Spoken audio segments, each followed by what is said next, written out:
Hello everyone, how are you? I hope you all are fine. So today we are going to read letters. तो आज हम letters read करेंगे phonic sound के साथ. So let's start. A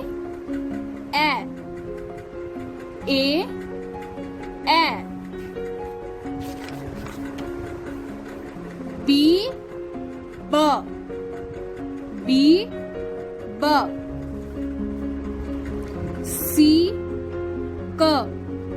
C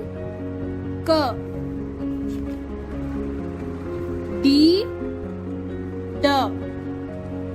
E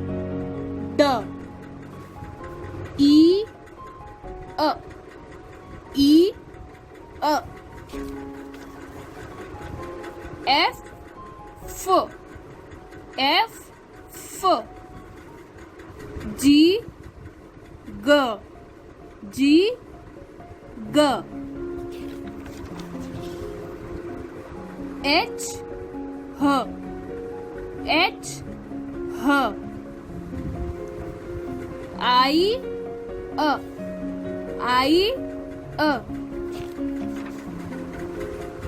G H I J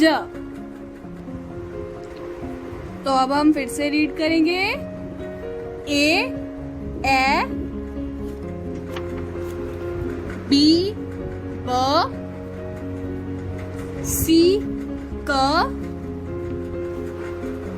D E F G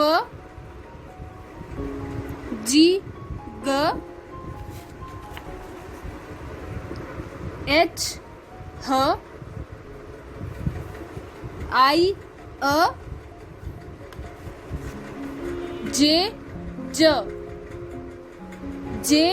J तो आप सब भी ऐसे ही लेटर्स को रीड करना और मैम को वीडियो शेयर करना. So you also read these letters like this with phonic sound के साथ सब रीड करेंगे और मैम को वीडियो शेयर करेंगे. Thank you.